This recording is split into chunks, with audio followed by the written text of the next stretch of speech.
Let me tell you something I learned during one hot summer when the hosepipe ban hit our town. I had rows of thirsty tomato plants and a back that had seen better days. Carrying a heavy watering can back and forth wasn't just tiring, it made me dread my morning routine. But then a neighbor, an 84-year-old gardening wizard named Ruth, showed me something that changed everything, a soda bottle of all things. "This," she said with a grin, "is my secret weapon." All she did was poke tiny holes around the sides of a 2-liter soda bottle about the size of a pinhead and bury it halfway next to her tomato plant. When she filled the bottle with water, it slowly released moisture right into the soil. No bending, no overwatering, and no wasted effort. I started doing the same, and what I noticed first wasn't just how easy it became, it was how much happier my plants looked. The leaves perked up, the fruit grew plumper, and best of all, I didn't wake up with sore shoulders anymore. This slow drip system isn't just convenient, it's downright smart. Unlike pouring water from the top, which often runs off or evaporates in the heat, this bottle feeds water straight to the roots right where it's needed. You can even adjust how fast the water flows by changing the size or number of holes. Want a steady trickle for tomatoes? A bit faster for leafy greens? It's all up to you. You know what else makes this hack brilliant? It's free. We're reusing something that would normally head to the recycling bin. And unlike heavy clay ollas or complex irrigation systems, this is something anyone can manage, even if your knees don't bend like they used to. I now keep a small screwdriver in my garden shed just for this purpose. It's quick, it's safe, and it doesn't require any fancy tools. Over time, I found myself using this method for more than just tomatoes. I've buried soda bottles near peppers, cucumbers, even herbs like rosemary and thyme. It's particularly useful during dry spells when water becomes precious. And if you're like me, gardening not just for results, but for peace and presence, this method lets you slow down and care for your plants without punishing your body. So next time you finish a bottle of soda, don't toss it. Think of it as a quiet little helper, one that saves water, saves your back, and gently nurtures your garden while you sip your morning tea. Sometimes the best tools in life don't come from a store. They come from a memory, a neighbor, or a clever moment of reuse. Let me tell you something I learned during one hot summer when the hosepipe ban hit our town. I had rows of thirsty tomato plants and a back that had seen better days. Carrying a heavy watering can back and forth wasn't just tiring, it made me dread my morning routine. But then a neighbor, an 84-year-old gardening wizard named Ruth, showed me something that changed everything, a soda bottle of all things. "This," she said with a grin, "is my secret weapon." All she did was poke tiny holes around the sides of a 2-liter soda bottle about the size of a pinhead and bury it halfway next to her tomato plant. When she filled the bottle with water, it slowly released moisture right into the soil. No bending, no overwatering, and no wasted effort. I started doing the same, and what I noticed first wasn't just how easy it became, it was how much happier my plants looked. The leaves perked up, the fruit grew plumper, and best of all, I didn't wake up with sore shoulders anymore. This slow drip system isn't just convenient, it's downright smart. Unlike pouring water from the top, which often runs off or evaporates in the heat, this bottle feeds water straight to the roots right where it's needed. You can even adjust how fast the water flows by changing the size or number of holes. Want a steady trickle for tomatoes, a bit faster for leafy greens? It's all up to you. You know what else makes this hack brilliant?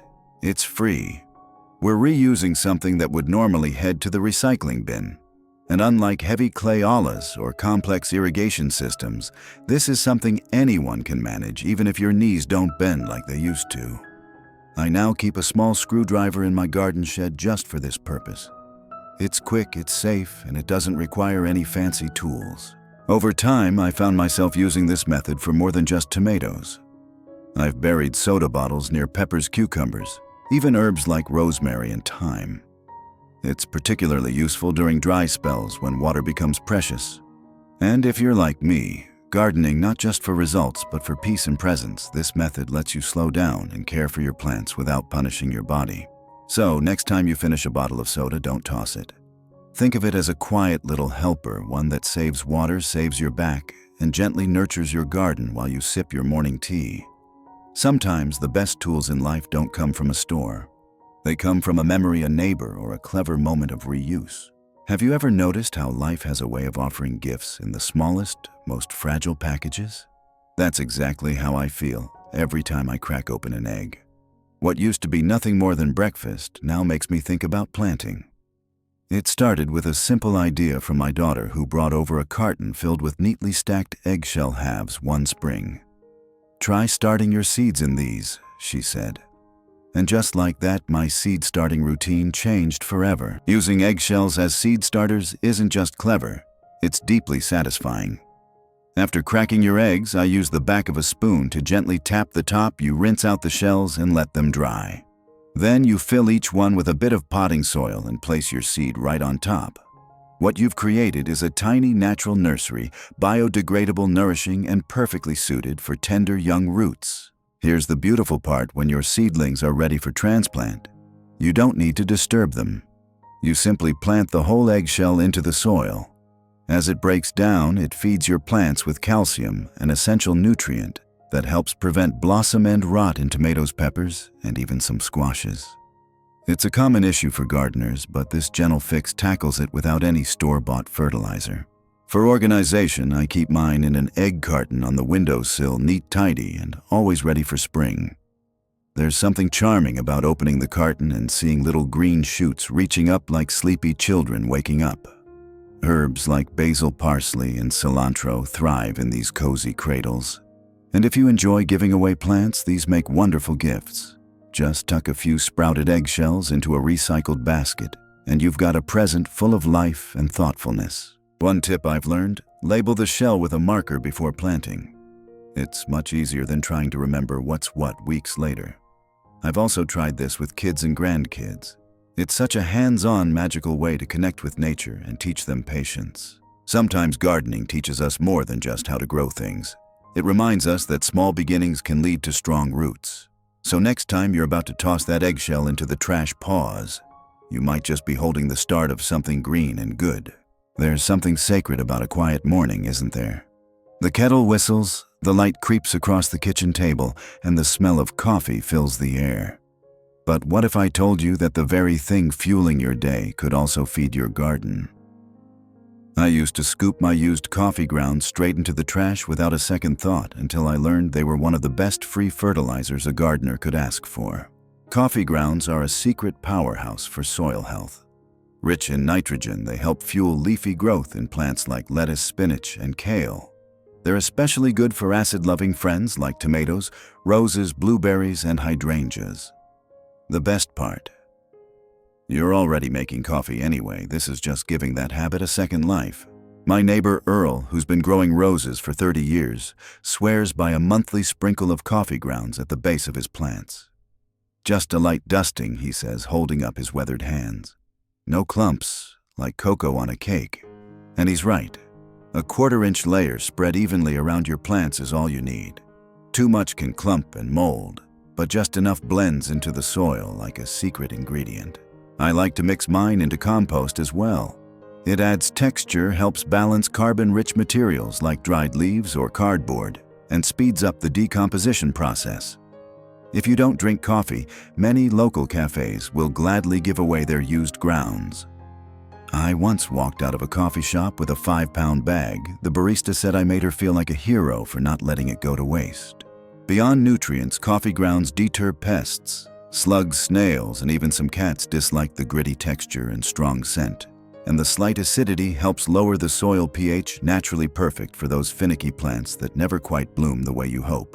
Just remember, like all things in the garden, moderation is key. Store used grounds in a lidded container in the fridge for up to a week if you're collecting them. And always apply when the soil is moist. That way the nutrients work their way down where roots can absorb them. Gardening isn't always about buying more. Sometimes it's about noticing what we already have and choosing to see it differently.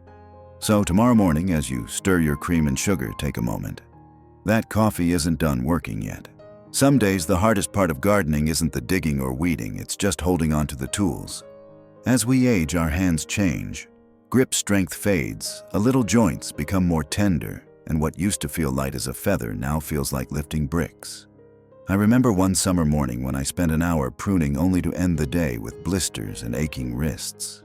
That's when I stumbled upon one of my favorite hacks, the humble pool noodle.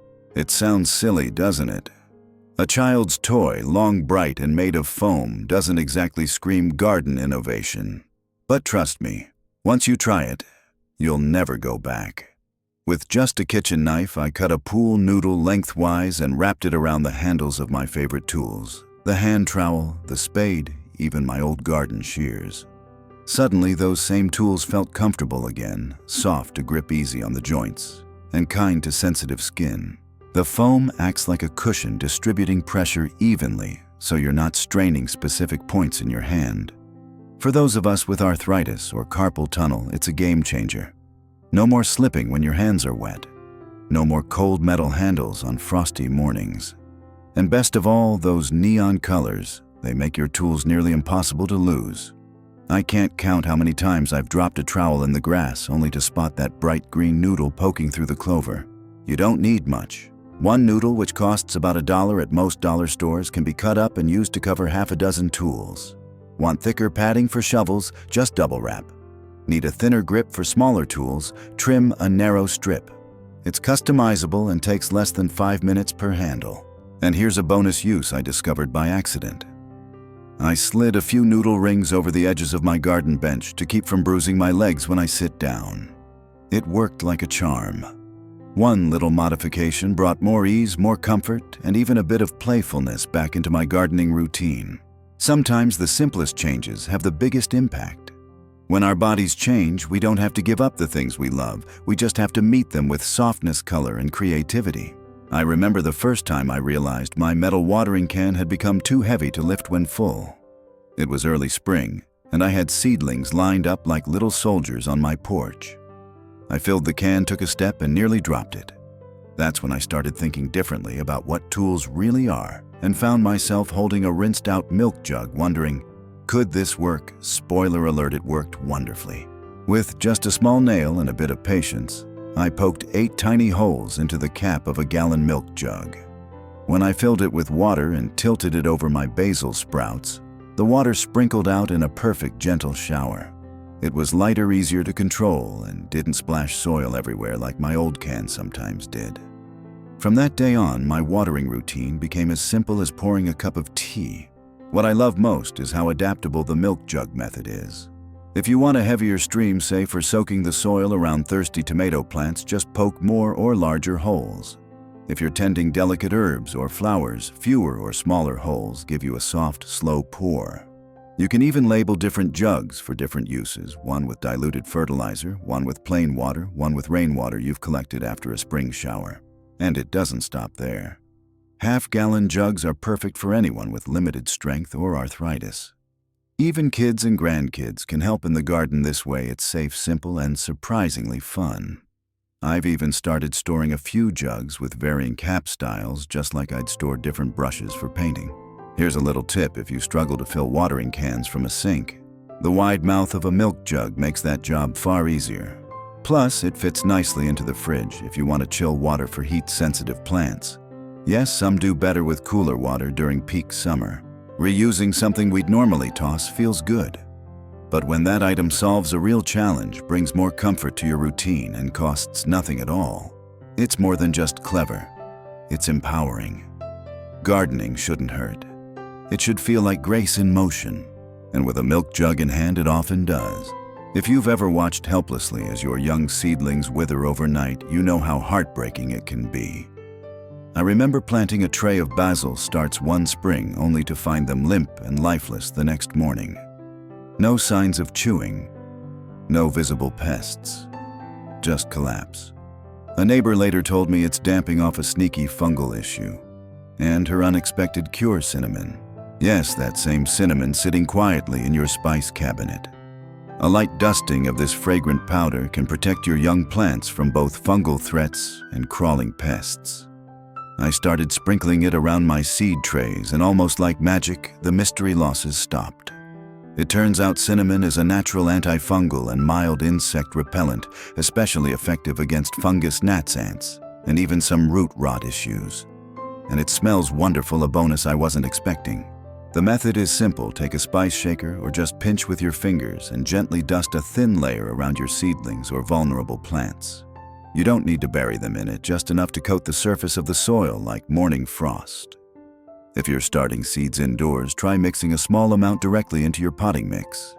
It helps prevent the fungi that often lurk in damp environments and wreak havoc on weak roots. I've found this especially useful for herbs like thyme, cilantro, and oregano, those tender-stemmed plants that seem to attract every tiny nuisance. And unlike chemical treatments, cinnamon won't harm your beneficial garden friends. Earthworms, ladybugs, and bees stay safe. It's even pet-friendly, which gives peace of mind for those of us whose dogs love to poke their noses into everything. A word of caution: heavy rain will wash cinnamon away, so you may need to reapply after storms or long watering sessions. But it's such a gentle and accessible fix that keeping a shaker near your garden bench becomes second nature. And over time, you'll notice fewer fungal issues, less soil-borne stress, and stronger, healthier plants rising up from the soil. Who would have thought something as ordinary as cinnamon could be a garden ally? Nature often gives us tools hidden in plain sight. All we have to do is look, try, and listen to the quiet wisdom of generations before us. Sometimes the answer isn't in a bottle from the store. It's already sitting on your kitchen shelf waiting to help. Every spring I used to dread planting season, not because I didn't love the process, but because my back did not. The bending, stooping, and crawling through rows of fresh soil left me stiff and sore for days. Then, one year during a community gardening meetup, I saw a gentleman in his 70s standing tall with a long white tube in hand. He dropped a few seeds through the top, tapped the base gently, and moved on. That was my first introduction to the PVC pipe seed planter, and I haven't crouched to plant since. The concept is delightfully simple. Take a length of PVC pipe about 3 to 4 feet depending on your height, and either attach a small funnel to the top or just use your hand to guide the seeds in. The bottom of the pipe goes right where you want the seed, and gravity does the rest. You can mark measurements along the side if you'd like to control the depth more precisely, a clever way to make sure you're not burying some seeds too deep or leaving others too shallow. This hack is especially helpful for those of us with mobility challenges. No kneeling pads, no dirty knees, and no groaning as we try to stand back up. Just stand, drop, tap, and move. It's wonderfully efficient and oddly satisfying. I now use mine not just for seeds, but for small bulbs and granular fertilizer. I even have 2 sizes, a narrow one for carrots and herbs, and a wider one for beans and squash. If you don't already have PVC pipe at home, most hardware stores will cut it to size for you, often for free. You can also decorate it with paint or tape if you want something a little more cheerful. My granddaughter helped me put smiley face stickers on mine, and it always brings a grin when I pull it out of the shed. And here's something you may not think of: this tool isn't just about saving your back. It's about reclaiming your independence. When you don't have to ask someone else to help with the hard parts, you can garden at your pace, your way, with confidence. For many of us, that's worth more than gold. We adapt not because we're weak, but because we're wise. And this little pipe, it's a gentle reminder that gardening doesn't need to stop just because our bodies change. It only needs a little rethinking. It's funny how the most forgettable things in our homes often turn into treasures in the garden. A few years ago, while tidying up the bathroom cabinet, I noticed how many empty toilet paper rolls we'd tossed aside without a thought. Flimsy little things, not good for much, or so I thought. But one rainy afternoon, I came across a tip in an old gardening magazine: fold them into seedling pots. I tried it, and it's been part of my spring routine ever since.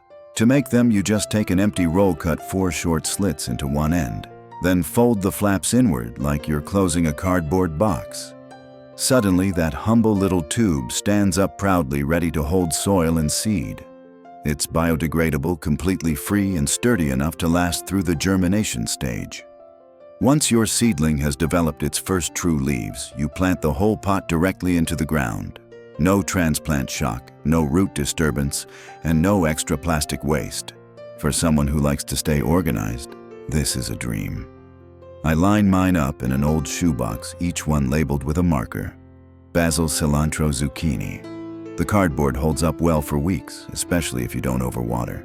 It slowly breaks down once buried, adding organic matter to the soil, and it's satisfying to know you're giving something a second life before it disappears.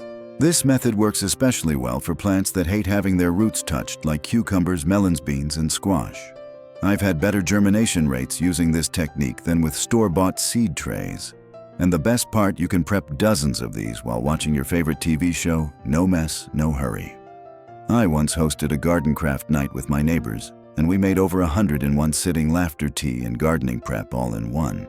If you want to go a step further, you can also use paper towel rolls for larger seedlings. Just cut them to the height you need. And if you're a note taker like me, you can write directly on the roll date planted seed variety, anything that helps you stay on top of your garden. In a world that's always rushing toward the new, there's something beautiful about slowing down and repurposing the old. Each toilet paper roll reminds me that even the most overlooked things like us sometimes have value, purpose, and potential waiting to be planted. Bananas are a regular guest in my kitchen, tossed into cereal, blended into smoothies, or simply enjoyed on a quiet afternoon with tea. But I used to throw the peels away without a second glance. That changed the day I visited my cousin Helen's garden. Her roses were the size of saucers, and her tomato vines practically groaned under the weight of their fruit. When I asked for her secret, she simply grinned and said, "Banana peels.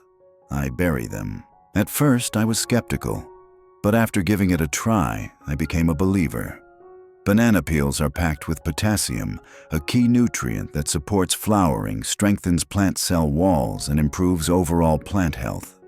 Just chop the peel into small pieces and bury them a couple of inches into the soil near the base of your plants. Within weeks, you'll begin to see the difference: bigger blooms, stronger stems, and a garden that seems just a bit more vibrant. I've used this trick with tomatoes, roses, and peppers, and every single one responded with more color and vitality. I even noticed fewer signs of stress during heat waves, which tells me the plants are building resilience from the inside out. And the best part, no fancy fertilizer required. Just the leftovers from your breakfast. For a quicker boost, you can make what gardeners call banana peel tea. Soak the chopped peels in a jar of water for 48 hours. Then use that nutrient-rich water to feed your plants. It's especially helpful for potted flowers that need a mid-season pick-me-up. And if you're like me and worry about attracting pests, here's an important note: never lay whole peels on top of the soil. They decompose too slowly and might attract critters. Always chop them or bury them beneath the surface to keep things tidy and effective. This method isn't just about saving money, it's about embracing the full cycle of nature. What once nourished you now nourishes the garden. Nothing wasted, everything used. I now keep a small container in my freezer just for banana peels, and when I have a handful, I spend a peaceful morning tucking them into the soil like tiny gifts hidden beneath the earth. It's amazing, really, the way something so ordinary can bring such extraordinary results. And it reminds me sometimes the most powerful things in gardening aren't the expensive tools or big bags of fertilizer, they're the quiet choices we make, one peel at a time. There was a time when I'd crouch to weed and end up sitting in the dirt, hands muddy, knees stiff, and dignity slightly bruised. Getting up. Well, that was a whole production, one hand on a knee, the other on a nearby rock. That's when a fellow gardener introduced me to one of the most underestimated tools in the backyard, a simple 5-gallon bucket. At first glance, it's just a container for paint, for storage, for hauling things around. But flip it upside down, add a soft cushion on top, and suddenly you've got the perfect mobile garden seat. It's sturdy enough to hold any body weight, tall enough to keep you off the ground, and lightweight enough to carry from bed to bed with ease. And unlike those pricey plastic stools you find in garden centers, this one's already in your garage. I like to tuck my gloves, pruners, and seed packets right inside the bucket when I'm done for the day. Some friends even use buckets with snap-on lids so they can flip it open and carry harvested veggies home. Want to get fancy? Drill a few holes in the bottom and it becomes a mobile planter. Or stack two together if you need a bit more height for your knees. One spring, my grandson helped me decorate my bucket with waterproof stickers and a bit of leftover paint. Now it's not just practical, it's personal. That seat has seen me through pruning, planting, harvesting, and quiet moments just sitting among the marigolds with a cup of tea. The beauty of this hack isn't just in the savings, though. It certainly helps your wallet. It's in how it brings comfort back into the garden. You don't have to strain, crouch, or twist. You sit, you smile, and you work at your own pace. There's dignity in that. Freedom, too. For those of us who want to keep gardening well into our golden years, These kinds of solutions matter. They help us stay connected to the soil, to the seasons, and to ourselves. Not by pushing harder, but by working smarter. With a 5-gallon bucket under you and the sun on your shoulders, you'll find that some of the best gardening happens when you slow down and take a seat. Every gardener has faced that sinking feeling you've planted a healthy seedling and by morning it's wilted, wind-blown, or chewed halfway to nothing. I still remember a tender bell pepper plant I set out one breezy April afternoon. It had strong roots, good soil, and plenty of sun. But by the next day, the wind had snapped its delicate stem. That's when I learned the power of a homemade cloche, and all it took was a used plastic bottle. By cutting the bottom off a clear plastic soda or water bottle, you create a miniature greenhouse that slips right over young plants. It protects them from sudden gusts of wind, sneaky pests, and even unexpected frosts. The plastic traps warmth while letting light in, and that little bubble of protection can mean the difference between life and loss during early spring or late autumn. Leave the cap off during warm days to allow ventilation. If you're expecting cooler nights, pop the cap back on to trap in heat. These bottles can raise the temperature around the plant by several degrees, and for a seedling that matters. In fact, using cloches like this has helped me extend my growing season by nearly 2 weeks at both ends of the year. You can customize based on plant size. Tall bottles work well for tomatoes and peppers, while shorter ones are ideal for herbs and flowers. I've even poked a few tiny holes near the top of some to create automatic ventilation so I don't have to worry about checking them every day. The best part: these cloches are reusable. At the end of the season, I rinse them out, dry them, and store them in a large tote. Come spring, they're ready to serve again.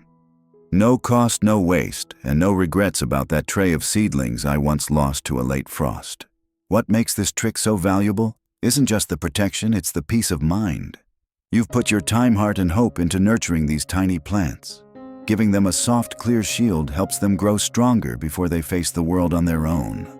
And in a way, it feels symbolic. We all thrive with a bit of shelter in the beginning, something transparent, nurturing, and light-filled. So next time you're about to toss a bottle into the recycling bin, take a second look. With a quick snip, it might become a lifeline for the next generation of your garden. Weeds have a way of creeping in like uninvited guests, silent, persistent, and suddenly everywhere. I used to spend entire weekends pulling them up only to have them returned by Thursday. It felt endless. Until one spring, while helping a neighbor mulch her flower bed, she handed me a stack of old newspapers and said, "We'll be laying these down first." I looked at her like she was joking, but she wasn't. And it worked. The newspaper method is a timeless trick, one that's been quietly passed down among gardeners for generations. All you need are plain, non-glossy sheets, no colored ink, or magazine pages laid directly on the soil about 6 to 8 sheets thick. Dampen them slightly so they stay in place, then cover with a layer of mulch, compost, or straw. Cut small holes where you want to place your plants, and that's it. You've just built a breathable, biodegradable weed barrier. What makes newspaper so effective is that it blocks sunlight from reaching weed seeds while still allowing air and water to move through. Over the season, the paper breaks down, improving your soil texture and feeding beneficial organisms. And it's completely safe, no harsh chemicals, no plastic fabrics, just yesterday's news, giving way to tomorrow's blooms. I use this method especially in new beds or areas where the soil is poor and the weeds are fierce. One year I transformed an overgrown patch behind my shed into a lush herb garden, using nothing but newspaper and mulch. No digging, no spraying, just layering and letting nature do the rest. If bending down to spread paper is difficult, try using a rolling garden seat or recruit a grandchild for the task. Kids love unrolling paper, especially when you let them use the hose to wet it. Overlap the edges well so weeds don't sneak through the gaps, and avoid windy days unless you want to chase headlines across the lawn. This isn't a glamorous solution. It won't sparkle or impress the neighbors, but it's real, it's gentle, and it honors the rhythm of the earth. In a world that's always racing ahead, it's comforting to know that something as simple as yesterday's paper can still offer quiet, lasting protection. Sometimes gardening isn't about adding more, it's about removing struggle. And for me, this old-school trick has turned weeding from a battle into a background task. You know that feeling when you spot the first sign of trouble on your plants, little clusters of aphids sucking life from tender leaves or sticky residue marking the presence of whiteflies. I've been there squinting under the leaves of my beans, wondering how so many bugs arrived overnight. But before reaching for harsh sprays or commercial concoctions, I tried something simple: a few drops of dish soap and a spray bottle of water. It sounds too easy, doesn't it? But it works, and works well. Mix 1 teaspoon of mild biodegradable dish soap. Nothing antibacterial or heavily perfumed. With a quart of water, pour it into a spray bottle, and you've got a gentle pest control solution that's surprisingly effective. When applied to soft-bodied insects like aphids, spider mites, and whiteflies, the soapy mixture breaks down their protective coating and causes them to dehydrate. It's not instant, but within a day or two you'll see them gone and your plant breathing easier. What I love most is how safe this is for the rest of the garden. It doesn't harm beneficial insects like ladybugs or bees if used carefully, especially when sprayed in the early evening when pollinators are resting. I always start by testing a small area of the plant to make sure it doesn't react poorly, particularly for delicate herbs. Once I see it's safe, I spray the undersides of the leaves where pests hide and multiply. It's also incredibly accessible. Most of us already have the ingredients on hand. No trip to the store, no confusing labels, and no worries about what kind of chemicals are drifting through the air. And for those of us growing food, tomatoes, cucumbers, leafy greens, knowing that your pest solution won't leave behind harmful residue brings peace of mind. One summer, I even shared this trick with my local community garden group. We mixed up a big batch in a 5-gallon bucket and filled spray bottles for anyone who wanted one. It was a joy to see everyone working together, protecting their plants in a way that felt communal and kind. As always, moderation is key. Reapply every few days until the infestation is gone, and pair this method with other natural solutions like companion planting or neem oil for longer-term results. In gardening, as in life, sometimes the best solutions are the simplest, born not from a store shelf, but from what's already in our homes. A drop of soap, a spray of hope, and the quiet satisfaction of knowing your hands have done good work. Take a breath with me now and look back on all we've explored. Isn't it remarkable how much good can come from such ordinary things? A soda bottle becomes a patient gardener's assistant. An eggshell once bound for the trash turns into a cradle for new life. Coffee grounds, cinnamon cardboard rolls, plastic jugs, all waste at first glance. And yet, in our hands, they become tools, protection, and nourishment for the garden we tend with so much heart. We've covered ways to water smarter, protect your body, enrich the soil, and defend your plants, all without spending more than $1 or lifting more than your comfort allows. And none of it requires youth or strength. Only thoughtfulness, creativity, a willingness to see value where others don't. That's the spirit of real gardening. When I think about these hacks, I don't just think of convenience, I think of dignity. Of staying connected to the earth even when your knees ache. Of taking ownership of your little plot, your porch pots, your windowsill herbs. I think of my friend Eileen, who told me her milk jug watering can help her garden for the first time after back surgery.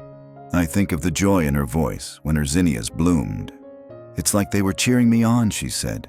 And isn't that what gardening does for us? It cheers us on quietly, faithfully. With each sprout, each bloom, each harvest, it reminds us we're still growing too. So whether you try one of these tricks or all 15, remember this: you're not behind. You're not limited.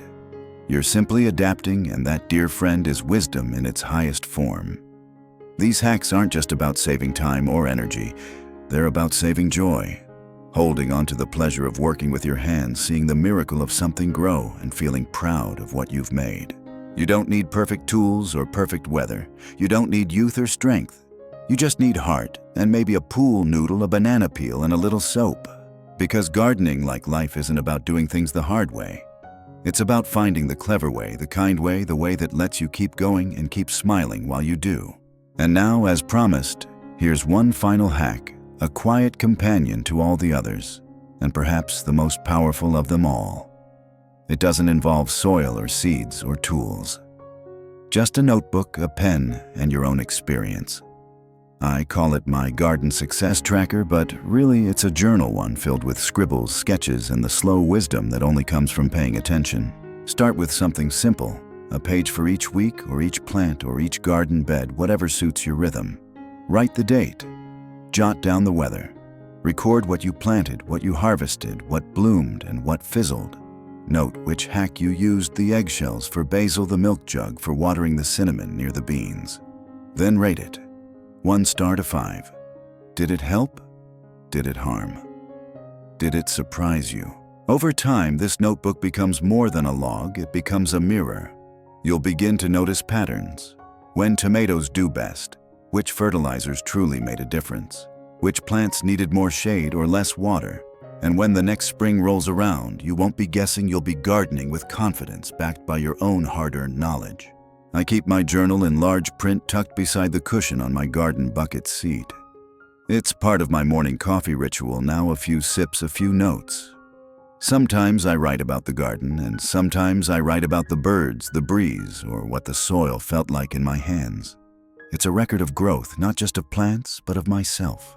You don't need anything fancy. A dollar store notebook will do. Or you can use recipe cards, index paper, even the back of old mail. What matters isn't how pretty it looks. It's that you're creating a memory trail, a living map of your relationship with the land. One gardener I know even turns her journal into a keepsake for her grandkids, passing down not only her methods, but her love. Can you imagine someone reading your garden notes years from now and trying the very same cinnamon trick you discovered? So here's your invitation, dear friend.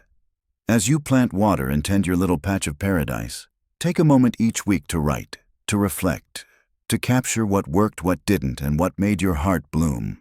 Because while hacks and tools come and go, your voice, your story, and your garden journey, those are treasures worth saving.